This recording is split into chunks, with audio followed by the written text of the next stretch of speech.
I would like to go over the mechanics of any card at any number. I'm going to focus on the shift, and not the math, not anything else. So if we open the deck and break the seal,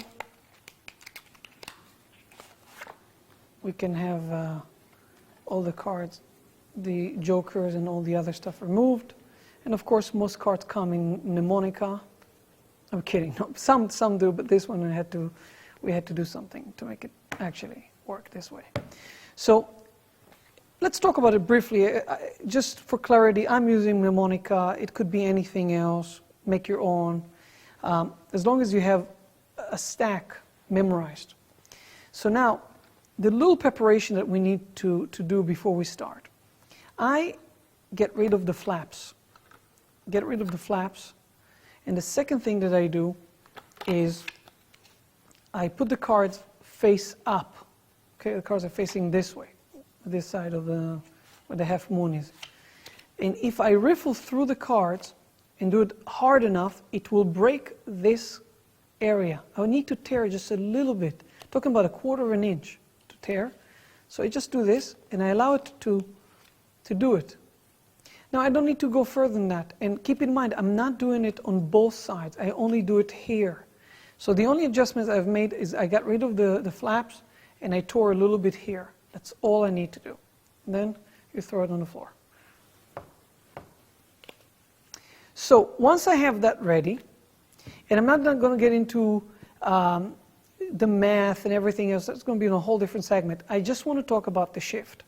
The deck is in someone's hands or pocket, whatever it is, and now I know that all I need to do for this trick to work is to shift 10 cards, let's say from the top, which is right here, to the bottom. That's all I need to do, 10 cards. And in this stack, 10 cards happen to be the 2 of spades. That's the 10th card. I need to move all of them to this side. How do I approach it?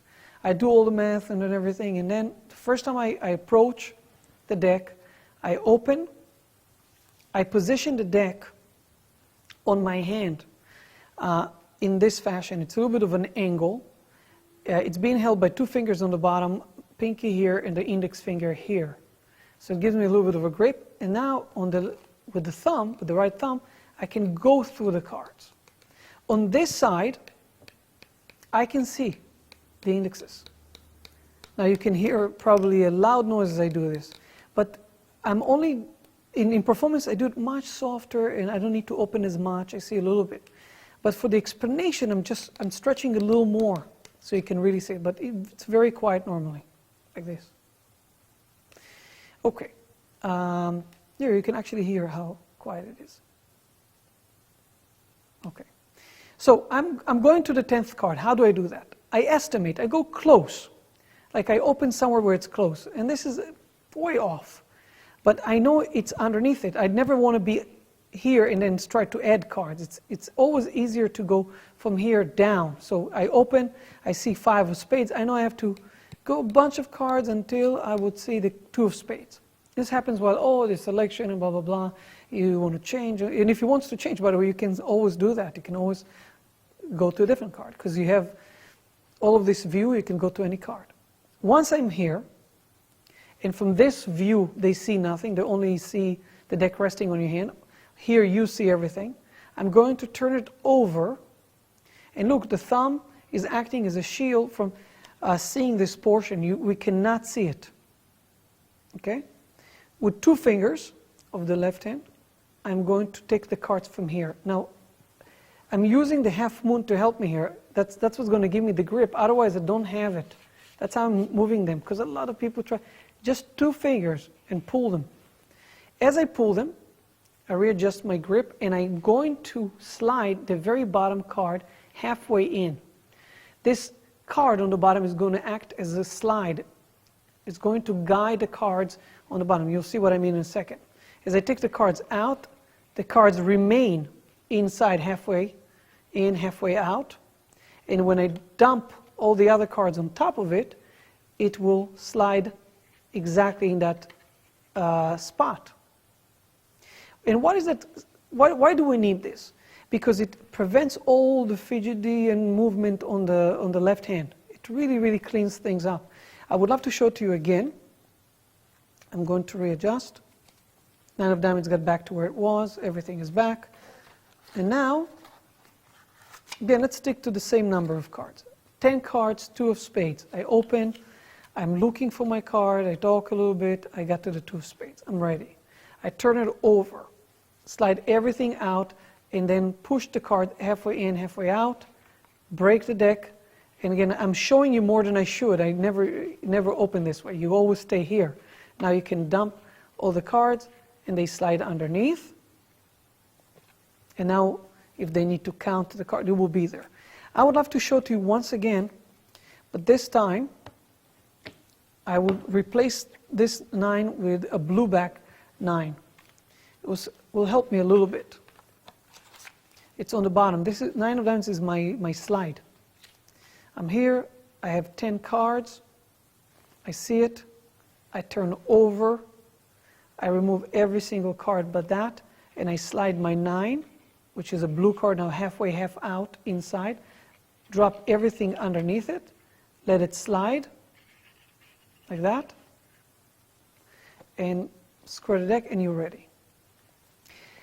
I think it's time to show you all of this uninterrupted in the same speed that I would normally do it. It's not fast, but it's just smoother. There's no, so I'm talking, I got my break, I take every other card, I say, look, you could have selected any one of these cards, I'm done.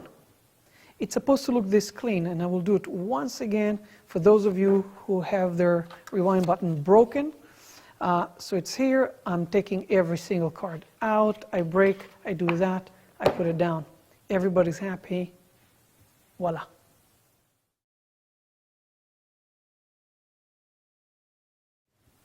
Now let's talk about another scenario. Sometimes, because of people's selection and the number they choose, you have to cut way further. Like, let's assume all the way to half the pack, I would still do the exact same moves described in the other segment.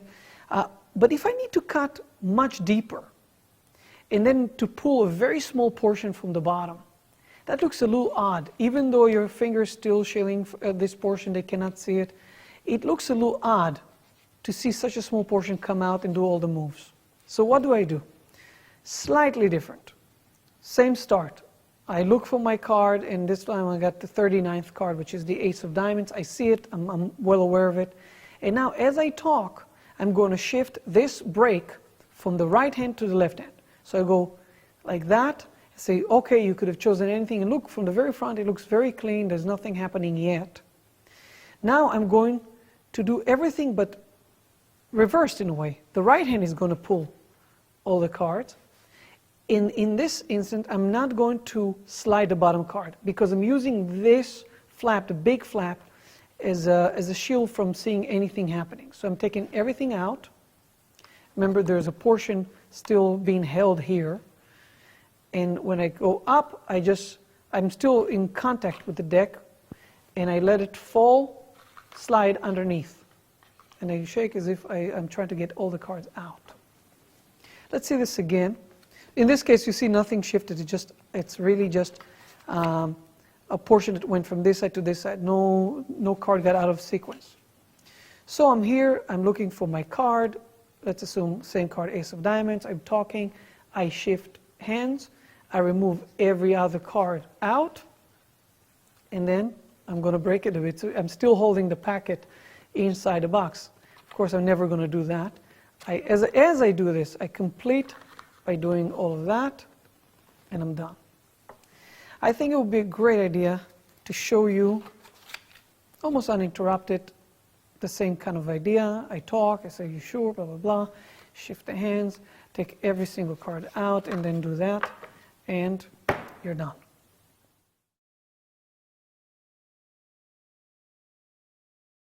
Let's talk about one more issue. A lot of people ask, do I need to slide this card halfway in, halfway out? It really, yes, it's complicating things. It becomes a sleight of hand. But sometimes, you know what? Doing it the exact same thing without the slide is just as effective. So let's assume 2 of spades. I got my 2 of spades. I take everything out. I'm not sliding anything this time. and I'm just ready to retrieve the cards. And it happens on a very, on the off bit almost. And it's effective. I would lie to you if I said I never use it this way. Sometimes if it's right, I don't know why, I feel like I just want to do that. I take everything out and then I do this and I'm done. I'll show to you, why not do it a few times, different areas. I'm going to cut in different areas. I take everything out, I do this, I'm done. I go a little fast, which is usually not my style, but sometimes it's fine, it's effective. Say, oh, you could have taken any card, please take everything out, put it. It happens with speed. It's about speed, it's about attitude. So you're here, you say, please take all the cards out, everything, hold it. And it could really look great, and it's about angles, which we're going to discuss later, but it's really about doing all of this like that and giving them the right angle as well. It's very important. I keep cutting it. I know I don't pay attention to the stack anymore, but I just do this. See, if you have this view, you cannot really see what I'm doing here, correct? So I just did it again. Let's do it in such a way that you will, maybe if I do it face up, which is normally not the way I'm going to hold it. Now the cards are facing this way. So you can see I'm taking this portion, the three of spades, and the seven of spades is right on top. Seven of spades right on top. So now if I do that, and I do this, it's done. Seven of spades should be buried somewhere in the middle. Yeah? Just another way to do it. Choose your favorite.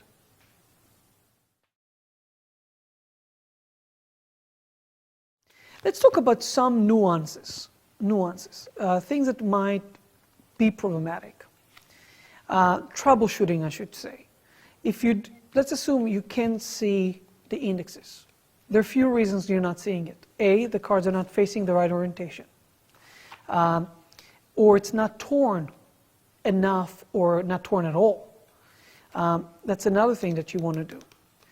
Another reason is you're not holding it right. It could be held this way, or I don't know, you're holding it in an awkward way that does not allow you to see the indexes. It could be that the deck is for lefties and the 9 is actually, I don't know, it could be a lot of things, but make sure you follow these guidelines. You're holding it like this, you let it rest. It's not held this way or this way. It's really just this portion, by the way, this flap is held this way. I'm here and I go like that. Now that will give you all the view.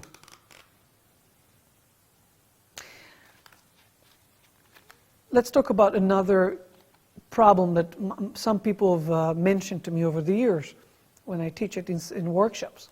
So once you get the card, some people have problems getting the cards out. It's too tight.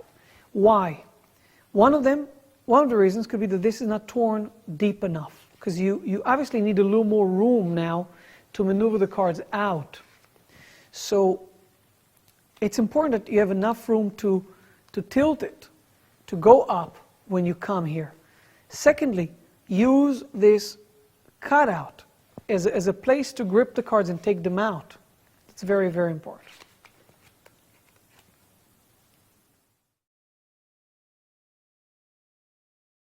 One more thing that's important to mention is that when I pull the cards, if you notice in the video, I say, no, take the cards. I almost act as if it's their fault for me doing something because I want them to take it themselves. I want you, here, take all the cards, everything. And I want them to take it. And I think that's important to say, please remove all the cards. I say remove all the cards, but meanwhile I'm doing it. No, everything, take everything. And now they grip it from here. It almost psychologically creates the illusion that they remove the cards from the box and not you. So you're here, I cut, I do this, and I say, please remove everything to here. And now I did use the slide, and I removed 9 cards from the top to the bottom.